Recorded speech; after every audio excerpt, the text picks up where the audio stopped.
Hi dear friends, വീണ്ടും പുതിയൊരു വീഡിയോയിലോട്ടേക്ക് സ്വാഗതം. ഇന്ന് നമ്മളൊരു സൂപ്പർ കാട ബിരിയാണിയാണ് തയ്യാറാക്കുന്നത്. ശരിക്കും പറഞ്ഞാൽ ഒരു നല്ലൊരു വെറൈറ്റി ടേസ്റ്റാണിത്. നമ്മൾ ചിക്കൻ ബിരിയാണിയിൽ നിന്നും ഒരു പിടി മേലെയാണ് കേട്ടോ ഇതിൻ്റെ ടേസ്റ്റ്. അത്രക്കും നല്ല ടേസ്റ്റാണ്. നിങ്ങൾക്ക് എല്ലാവർക്കും ഇതെന്തായാലും ഇഷ്ടമാവും. നിങ്ങളെല്ലാവരും ഒരു പ്രാവശ്യങ്ങളിൽ ഇത് മസ്റ്റായിട്ടൊന്ന് ട്രൈ ചെയ്ത് നോക്കണേ. അപ്പോൾ ട്രൈ ചെയ്ത് നോക്കുന്ന സമയത്ത് ഫീഡ്ബാക്ക് അറിയിക്കാൻ മറക്കരുത്. അതുപോലെ നിങ്ങൾ ആദ്യമായിട്ടാണ് എൻ്റെ ഈ ചാനൽ കാണുന്നതെങ്കിൽ പ്ലീസ് ഒന്ന് സബ്സ്ക്രൈബ് ചെയ്യണേ. ആ കുഞ്ഞു ബെല്ലൈക്കൻ ഒന്ന് ക്ലിക്ക് ചെയ്യൂ, എങ്കിൽ ഓൾ എന്ന ഓപ്ഷൻ വരും. അതും കൂടി ഒന്ന് ക്ലിക്ക് ചെയ്യുമ്പോൾ ഞാൻ ഇടുന്ന പുതിയ വീഡിയോസിൻ്റെ നോട്ടിഫിക്കേഷൻ നിങ്ങൾക്ക് കൃത്യമായിട്ട് കിട്ടും. അപ്പോൾ പെട്ടെന്ന് തന്നെ വീഡിയോയിലോട്ടേക്ക് പോകാം. നമ്മുടെ കാട ബിരിയാണി തയ്യാറാക്കാൻ വേണ്ടി ഞാനിപ്പോൾ ചെറിയ മീഡിയം സൈസുള്ള 7 കാടയാണ് എടുത്തിട്ടുള്ളത്. ഞാനിപ്പോൾ മൊത്തത്തിൽ തന്നെയാണ് ആഡ് ചെയ്യുന്നത്, അതായത് പീസാക്കിയിട്ടൊന്നുമില്ല. നിങ്ങൾക്ക് വേണമെങ്കിൽ പീസാക്കാം. ഞാനിപ്പോൾ ബ്രസ്റ്റ് പീസിൻ്റെ അടുത്ത് ഇതുപോലെ വരഞ്ഞിട്ട് കൊടുത്തിട്ടുണ്ട് കേട്ടോ. ഇതുപോലെ വരഞ്ഞിട്ട് കൊടുക്കുക, അപ്പോൾ മസാലയ്ക്ക് നന്നായിട്ട് പിടിക്കും. അപ്പോൾ ഞാനിപ്പോൾ 7 പീസാണ് എടുത്തിട്ടുള്ളത്. ഇനി നമുക്ക് ഇതിലോട്ടേക്ക് മസാല പുരട്ടി വെക്കണം. അതിനുവേണ്ടി ആദ്യം തന്നെ നമുക്ക് 2 ടേബിൾ സ്പൂണോളം മുളക് പൊടി ചേർത്ത് കൊടുക്കാം.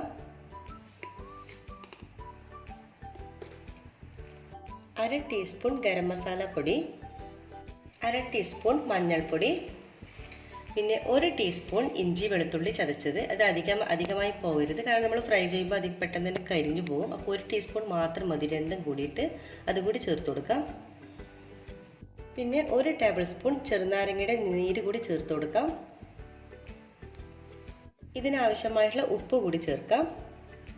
കൂടെ 1 ടീസ്പൂണോളം കോൺഫ്ലവർ കൂടി ചേർത്ത് കൊടുക്കുക. അപ്പോൾ നമ്മൾ ഫ്രൈ ചെയ്യുമ്പോൾ നല്ലൊരു കോട്ടിങ് കൂടി കിട്ടാൻ വേണ്ടിയാണ്. എന്നിട്ട് ഇതെല്ലാം കൂടി കൈവച്ചിട്ട് നന്നായിട്ടൊന്ന് നമുക്കൊന്ന് മസാല പുരട്ടി വെക്കാം. അപ്പോൾ ഇവിടെ മസാലയൊക്കെ നല്ലവണ്ണം തന്നെ പുരട്ടി വെച്ചിട്ടുണ്ട്. ഇനി നമുക്ക് ഒരു മാക്സിമം 1 മണിക്കൂറെങ്കിലും ഇത് റെസ്റ്റ് ചെയ്യാൻ വെക്കാം. നമുക്കൊരു അടച്ച് വെച്ചിട്ട് ഫ്രിഡ്ജിൻ്റെ താഴത്തെ നിലയിൽ വെച്ചാൽ മതി കേട്ടോ. അപ്പോൾ നിങ്ങൾ അതായത് മസാല പുരട്ടിയ പാടന്നെ ഫ്രൈ ചെയ്യരുത്, കാരണം അങ്ങനെ ചെയ്യുന്ന സമയത്ത് ഈ കാടിൻ്റെ ഉള്ളിലൊക്കെ ഒരു മസാല പിടിക്കാത്തൊരു ടേസ്റ്റ് ആയിരിക്കും ഉണ്ടാകുന്നത്, ഒരു പച്ച ചുവയായിരിക്കും മുന്നിട്ട് നിൽക്കുന്നത്. അപ്പോൾ നമ്മൾ മാക്സിമം കഴിയുന്നതും 1 മണിക്കൂറെങ്കിലും ഇത് റെസ്റ്റ് ചെയ്യാൻ വെക്കാം. 1 മണിക്കൂറിന് ശേഷം നമ്മൾ മസാല പുരട്ടി വെച്ചുള്ള കാട നമുക്കിതൊന്ന് ഫ്രൈ ചെയ്തെടുക്കണം. അപ്പോൾ അതിന് വേണ്ടിയിട്ട് ചീനച്ചട്ടി എടുത്ത് വെച്ചിട്ടുണ്ട്. അതിലോട്ടേക്ക് ഓയിൽ ഒഴിച്ചു കൊടുക്കുക. ഓയിൽ നന്നായിട്ട് ചൂടാവണം. പിന്നെ നമ്മൾ ഫ്രൈ ചെയ്യുമ്പോൾ പ്രത്യേകം ശ്രദ്ധിക്കേണ്ട കാര്യം, നമ്മൾ ഓയിൽ നല്ലവണ്ണം ചൂടാകുമ്പോഴാണ് നമ്മൾ ഈ കാട ഇട്ട് കൊടുക്കേണ്ടത്. അതിന് ശേഷം നമ്മൾ ലോ ടു മീഡിയം ഫ്ലെയിമിൽ ഇട്ടിട്ട് വേണം ഇത് ഫ്രൈ ചെയ്തെടുക്കാൻ, അല്ലെങ്കിൽ ഉള്ളു വേകാത്തൊരു പ്രശ്നം വരും കേട്ടോ. അപ്പോൾ നമ്മളിതൊന്ന് നല്ല ചൂടുള്ള എണ്ണയിലോട്ടേക്ക് നമുക്ക് ഓരോ കാട ഇട്ട് കൊടുക്കാം.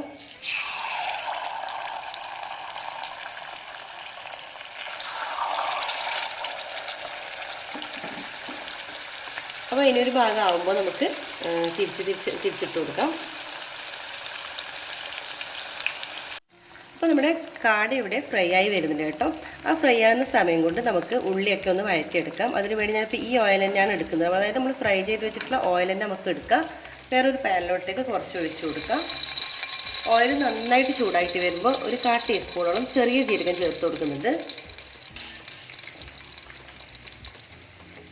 ജീരകം ഒന്ന് നന്നായിട്ട് പൊട്ടി വരണം. നന്നായിട്ട് പൊട്ടി വരുമ്പോൾ ഇതിലോട്ടേക്ക് ഒരു 4 മീഡിയം സൈസ് സവാള നീളത്തിൽ അരിഞ്ഞത് കൂടി ചേർത്ത് കൊടുക്കാം.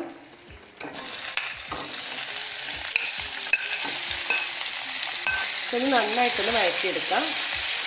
ഒരല്പം ഉപ്പും കൂടി ചേർത്ത് കൊടുക്കാം. എന്നിട്ട് നന്നായിട്ടൊന്ന് മിക്സാക്കിയതിന് ശേഷം നമുക്കിവിടെ അടച്ച് വെച്ചിട്ടൊന്ന് കുക്ക് ചെയ്തെടുക്കാം. നമ്മുടെ സവാള ഒന്ന് നന്നായിട്ടൊന്ന് വഴന്ന് വരണം. അപ്പോൾ നമ്മുടെ കാട ഒരു ഭാഗം ഫ്രൈ ആയി വന്നിട്ടുണ്ട്. നമുക്കൊന്ന് തിരിച്ചിട്ട് കൊടുക്കാം.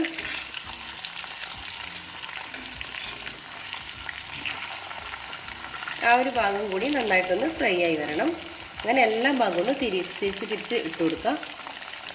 അപ്പോൾ നമ്മുടെ കാട 2 ഭാഗം നല്ല ഫ്രൈ ആയി വന്നിട്ടുണ്ട്. നമുക്കിനി ഒരു പ്ലേറ്റിലോട്ടേക്ക് കോരി മാറ്റാം.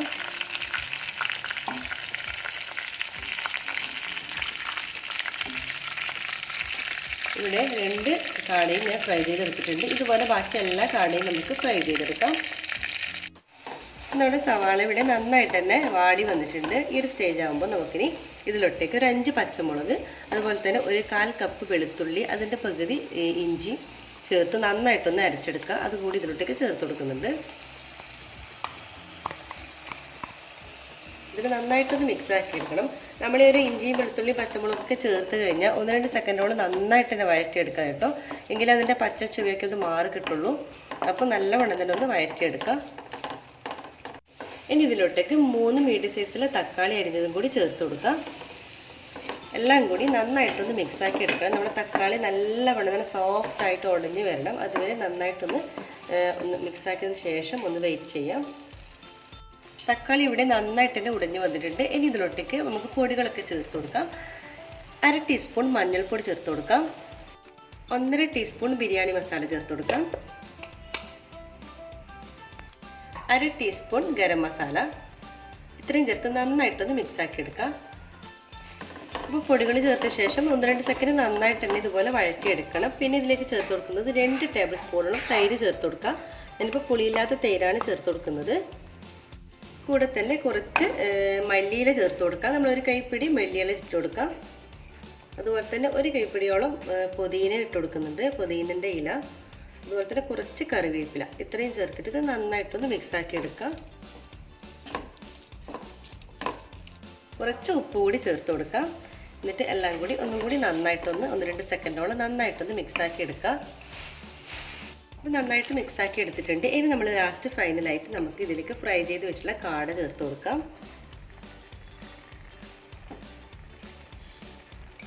കൂടെ 1 ടേബിൾ സ്പൂണോളം നമ്മൾ ഫ്രൈ ചെയ്ത് വെച്ചിട്ടുള്ള ഉള്ളി കൂടി ചേർത്ത് കൊടുക്കുന്നുണ്ട്. എന്നിട്ട് എല്ലാം കൂടി നമുക്കിതൊന്ന് മിക്സാക്കി എടുക്കണം. നമ്മുടെ ഈ മസാല നമ്മുടെ ഈ ഒരു കാടയിലോട്ടേക്ക് നന്നായിട്ട് പിടിച്ച് വരണം. അതുവരെ നന്നായിട്ടൊന്ന് മിക്സാക്കി എടുക്കുക. ഇനി നമുക്കൊരു 2 മിനിറ്റ് നമുക്ക് അടച്ച് വെക്കാം. നമ്മുടെ ഒരു മസാലയും കാടയൊക്കെ കൂടി നന്നായിട്ടൊന്ന് പിടിച്ച് വരണം. അതുവരെ നമുക്കൊന്ന് വെയിറ്റ് ചെയ്യാം. ഞാനിപ്പോൾ ഒരു 3 പീസ് കാട മാറ്റി വെച്ചിട്ടുണ്ട്. ഒരു ഫോട്ടോ ഒക്കെ എടുക്കുമ്പോൾ ഒരു ഭംഗിക്ക് വേണ്ടിയിട്ട് നമുക്ക് ലാസ്റ്റ് സെർവ് ചെയ്യുമ്പോൾ നമുക്കൊന്നിൻ്റെ മുകളിലോട്ടേക്ക് വെച്ച് കൊടുക്കാം. 2 മിനിറ്റ് ശേഷം നമുക്ക് തുറന്ന് നോക്കാം. അങ്ങനെ വളരെ ടേസ്റ്റ് ആയിട്ട് നമ്മുടെ കാട മസാല ഇവിടെ റെഡി ആയിട്ടുണ്ട്. ഇനി നമുക്ക് സ്റ്റൗ ഓഫ് ചെയ്തിട്ട് നമുക്കിത് അടച്ച് വെക്കാം. എന്നിട്ട് സൈഡിലോട്ടേക്ക് മാറ്റി വെക്കാം. ഇനി നമുക്ക് ചോറുണ്ടാക്കാൻ തുടങ്ങാം. അതിന് വേണ്ടി ഇതുപോലത്തെ വലിയൊരു പാൻ വെക്കാം. പാൻ നന്നായിട്ട് ചൂടാകുമ്പോൾ അതിലോട്ടേക്ക് 1 ടേബിൾ സ്പൂണോളം നെയ്യ് ചേർത്ത് കൊടുക്കുന്നുണ്ട്. നെയ്യ് നന്നായിട്ട് ചൂടായിട്ട് വരുമ്പോൾ ഇതിലോട്ടേക്ക് ഒരു ചെറിയൊരു പീസ് പട്ട, ഗ്രാമ്പു, ഏലക്ക ചേർത്ത് കൊടുക്കാം. കൂടെ തന്നെ ഒരു ബേ ലീവ്സും ചേർത്ത് കൊടുക്കുന്നുണ്ട്. എന്നിട്ടൊന്ന് നന്നായിട്ടൊന്ന് മിക്സാക്കി എടുക്കാം. കൂടെ ഒരു ചെറിയൊരു സവാളൻ്റെ പകുതി മാത്രമേ ഞാൻ ചേർത്ത് കൊടുക്കുന്നുള്ളൂ. അതും കൂടി ഇതിൻ്റെ കൂടെ ചേർത്ത് കൊടുക്കാം. ഇത് നന്നായിട്ടൊന്ന് മിക്സാക്കി എടുക്കാം. ഇനി നമുക്ക് വെള്ളമാണ് ചേർത്ത് കൊടുക്കുന്നത്. നമ്മൾ അരി വേവിക്കേണ്ട വെള്ളം ചേർത്ത് കൊടുക്കാം. ഞാനിപ്പോൾ 6 കപ്പ് അരിയാണ് എടുക്കുന്നത്. അപ്പോൾ 6 കപ്പ് അരിക്ക് 9 കപ്പ് വെള്ളമാണ് ചേർത്ത് കൊടുക്കേണ്ടത്.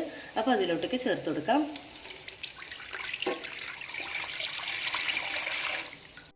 ഇതിനാവശ്യമായിട്ടുള്ള ഉപ്പ് ചേർത്ത് കൊടുക്കാം.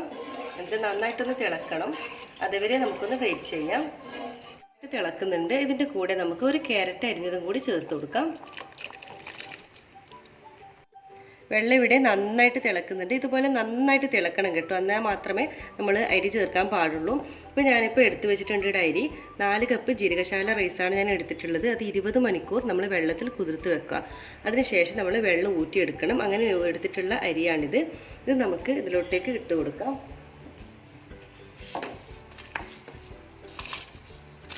ഇത് നന്നായിട്ടൊന്ന് മിക്സാക്കി എടുക്കാം. അപ്പോൾ ഈ ഒരു സ്റ്റേജിൽ നമ്മൾ ഉപ്പൊക്കെ ചെക്ക് ചെയ്യണം കേട്ടോ. അരിക്ക് നല്ല പാകത്തിന് ഉപ്പൊക്കെ വേണം. നന്നായിട്ട് മിക്സാക്കിയതിന് ശേഷം നമുക്ക് ഈ വെള്ളം നന്നായിട്ട് തിളക്കണം. തിളച്ചിട്ട് ഏകദേശം ഈ ഒരു വെള്ളം ഒന്ന് വറ്റി വരണം. അതുവരെ നമുക്കൊന്ന് വെയിറ്റ് ചെയ്യാം. ഇപ്പോൾ നമ്മുടെ വെള്ളമൊക്കെ വറ്റി വന്നിട്ടുണ്ട്. ഇതുപോലെ നല്ല വറ്റി വരുന്ന ഒരു ടൈമിൽ നമുക്ക് നന്നായിട്ടൊന്നുപോലെ മിക്സാക്കി എടുക്കാം. എന്നിട്ട് നമുക്കിത് അടച്ച് വെക്കണം.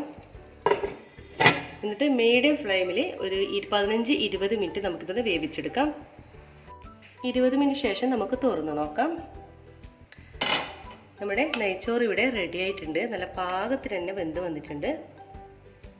ഇപ്പോൾ നന്നായിട്ടൊന്ന് മിക്സാക്കി എടുക്കാം. ഇനി നമുക്ക് ദം ചെയ്തെടുക്കാം. ദം ചെയ്യുന്നതിന് മുമ്പ് ഞാനിപ്പോൾ കുറച്ച് സവാളയും കിസ്മിസും കൂടി നെയ്യിലിട്ടൊന്ന് ഫ്രൈ ചെയ്തെടുത്ത് വെച്ചിട്ടുണ്ട്. അതുപോലെ തന്നെ കുറച്ച് പുതിനയില, അതുപോലെ തന്നെ കുറച്ച് മല്ലിയിലയും കൂടി എടുത്ത് വെച്ചിട്ടുണ്ട്. ഇനി നമുക്ക് ദം ചെയ്തെടുക്കാം. ഞാനിപ്പോൾ ചോറിപ്പോൾ അതായത് നേർപകുതി വേറൊരു ബൗളിലേക്ക് മാറ്റിയിട്ടുണ്ട്. ഇനി മാറ്റിയ ഈ ഒരു ചോറിലോട്ടേക്ക് നമുക്കൊരു 1/4 ടീസ്പൂണോളം കുറച്ച് ഗരം മസാല പൗഡർ ചേർത്ത് കൊടുക്കാം. കൂടെ നമുക്ക് കുറച്ച് കിസ്മിസും നമ്മൾ സവാളയും കൂടി ചേർത്ത് കൊടുക്കാം. പിന്നെ കുറച്ച് മല്ലിയില ഇട്ട് കൊടുക്കാം. അതുപോലെ തന്നെ കുറച്ച് പുതിനയില ഇട്ട് കൊടുക്കാം. ഇതിൻ്റെ മുകളിൽ നമുക്ക് നമ്മുടെ കാട മസാല ഇട്ട് കൊടുക്കാം. നമുക്ക് എല്ലാം മുഴുവനായിട്ടും തന്നെ ഇതിൻ്റെ മുകളിൽ നിന്ന് നിരത്തി കൊടുക്കണം.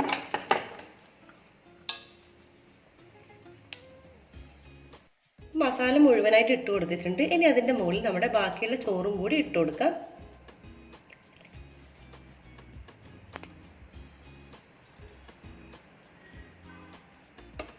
മൊത്തത്തിൽ ബാക്കിയുള്ള എല്ലാ ചോറും തന്നെ ഇതിൻ്റെ മുകളിലേക്ക് ഇട്ട് കൊടുക്കണം. കുറച്ച് ഭംഗിക്ക് വേണ്ടി കുറച്ച് യെല്ലോ ഫുഡ് കളർ കൂടി ചേർത്ത് കൊടുക്കുന്നുണ്ട്. ഇതിൻ്റെ മുകളിലൊന്ന് ഇതുപോലെ ഒന്ന് സ്പ്രെഡ് ചെയ്ത് കൊടുക്കാം.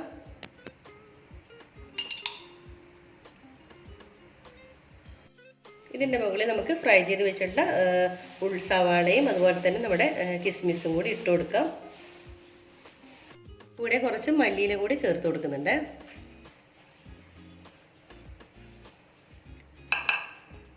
നമ്മുടെ ബിരിയാണീൻ്റെ ഫൈനൽ ലുക്ക് ഈ ഒരു രീതിയിലാണ് ഉള്ളത്. നമ്മളെല്ലാം തന്നെ ഇതിൽ ചേർത്ത് കഴിഞ്ഞു. ഇനി നമുക്ക് ദം ചെയ്തെടുക്കാം. ഞാനിപ്പോൾ അലൂമിനിയം ഫോയിൽ വെച്ചിട്ടാണ് ഇതുപോലെ ദം ചെയ്തെടുക്കുന്നത്.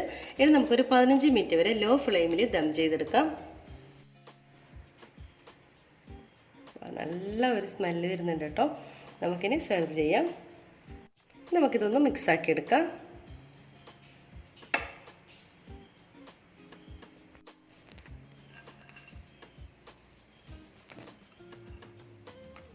ഇതിൻ്റെ മുകളിൽ നമ്മൾ ആദ്യം ഫ്രൈ ചെയ്ത് മാറ്റി വെച്ചിട്ടുള്ള കാട വെച്ച് കൊടുക്കുക. ഇങ്ങനെ വെക്കണമെന്ന് നിർബന്ധമൊന്നുമില്ല കേട്ടോ. ഞാനിപ്പോൾ വീഡിയോക്ക് ഒരു ഭംഗിക്ക് വേണ്ടി മാത്രം വെക്കുന്നേ ഉള്ളൂ. അല്ലെങ്കിൽ എല്ലാം തന്നെ നമുക്ക് അതിൻ്റെ കൂടെ മിക്സാക്കി വെക്കാം. വളരെ രുചിയായിട്ടുള്ള നമ്മുടെ കാട ബിരിയാണി ഇവിടെ റെഡി ആയിട്ടുണ്ട്. നല്ല ടേസ്റ്റാണ് കേട്ടോ ഇത്. ഒരു പ്രാവശ്യമെങ്കിലും നിങ്ങളൊന്ന് ട്രൈ ചെയ്ത് നോക്കൂ. നിങ്ങൾക്ക് എല്ലാവർക്കും എന്തായാലും ഇഷ്ടപ്പെടും. അപ്പോൾ ട്രൈ ചെയ്ത് നോക്കുന്ന സമയത്ത് നിങ്ങൾ ഫീഡ്ബാക്ക് അറിയിക്കാൻ മറക്കരുത്. സബ്സ്ക്രൈബ് ചെയ്യാതെ കാണുന്നവരാണെങ്കിൽ ദയവായി ഒന്ന് സബ്സ്ക്രൈബ് ചെയ്യുക. നിങ്ങളുടെ ലൈക്ക്, ഷെയർ, കമൻറ്റ് ചെയ്യാൻ മറക്കരുത്. ഇൻഷാ അല്ലാഹ് വീണ്ടും മറ്റൊരു നല്ലൊരു വീഡിയോയിലൂടെ വീണ്ടും കാണാം. അതുവരേക്കും എല്ലാവർക്കും ഒരിക്കൽ കൂടി താങ്ക് യു.